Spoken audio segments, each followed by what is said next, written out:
My brothers and sisters, the whole idea that Christ is trying to get across to us in the parable today, I think is pretty self-evident. Nevertheless, it bears some reflection.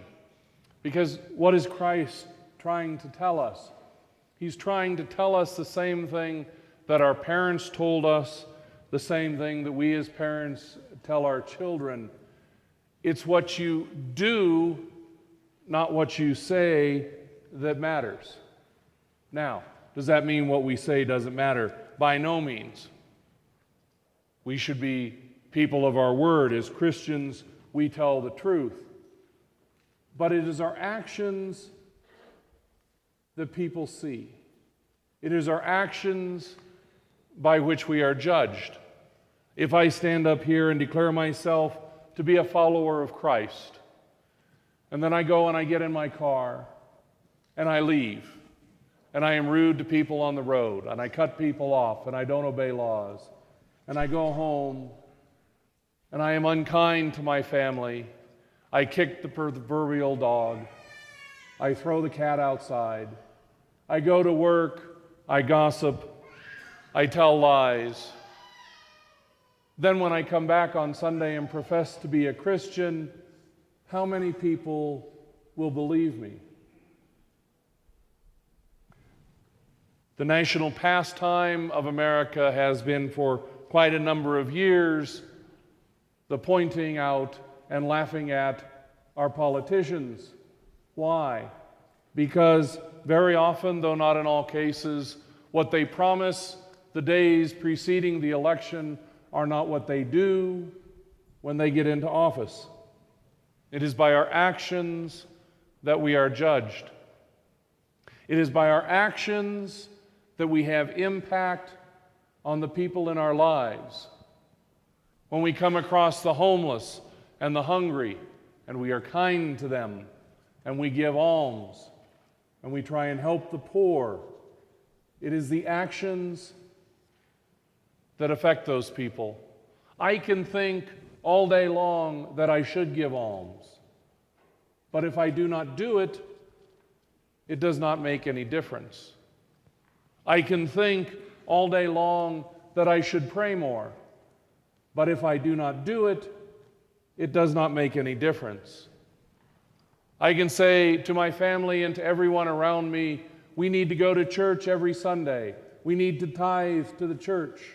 We need to support the church and be involved in ministries. But if I do not do it, then it makes no difference. And that is what Christ is trying to tell us today in the parables. Yes, we should be honest. Yes, we should be forthright. Yes, we should tell the truth. But we need to support those words with action, because it is what we do in our lives that makes a difference. This is why the church is visible in the world. This is why we have Eucharistic processions. This is why we erect churches. This is why we put crosses next to the highway, because it is the actions that draw people in. It is the actions that people know us. The Lord has said, a tree is known by the fruit it produces. So we must each ask ourselves, what fruit am I producing? I think that ties in well today to what the squires are trying to do. Today they processed in and placed a silver rose, the symbol of Our Lady of Guadalupe, before the altar. This rose will be relayed throughout the states so that it arrives in Mexico on the feast of Our Lady of Guadalupe. This is the 5th year that the squires have done this for the state of Colorado. They take the rose and they run it through the state and then pass it on its way to Mexico. They have spearheaded this effort throughout North America because it is important, because it is their actions that show who they are. The squires, too young to be knights, are young men of whom we should be proud. These are squires who are training themselves to grow up to be Catholic gentlemen, to be in communion with Holy Mother Church, to take care of her and to defend her, to spread the good news to everyone we meet. The Silver Rose program, which began in the 1960s, is just one aspect of the Squires and of the projects they do. They, of course, are overseen by the Knights of Columbus. This is a collaborative effort between the Knights and the Squires, and between the Squires and the Fourth Degree Assemblies, and between each of the circles.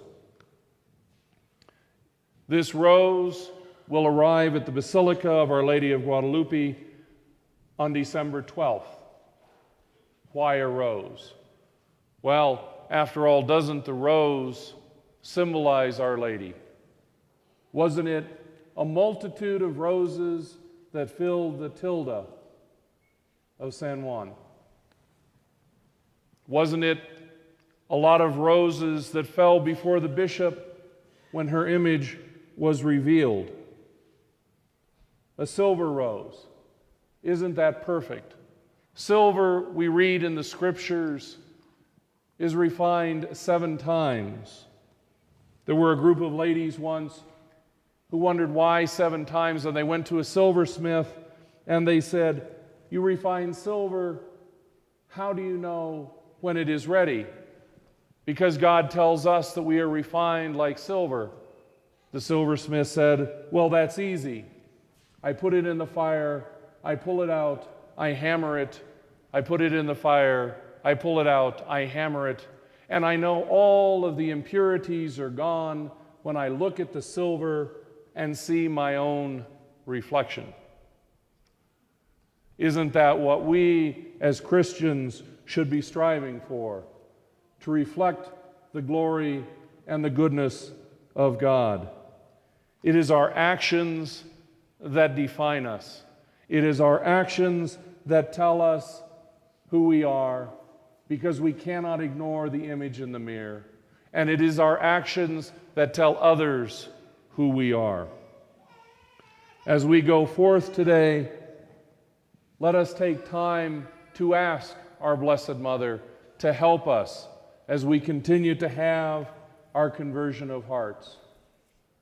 Let us ask our Blessed Mother to intercede on our behalf, and let us do all we can to reflect the good news and glory of God. Let our actions tell the world that we are Christians.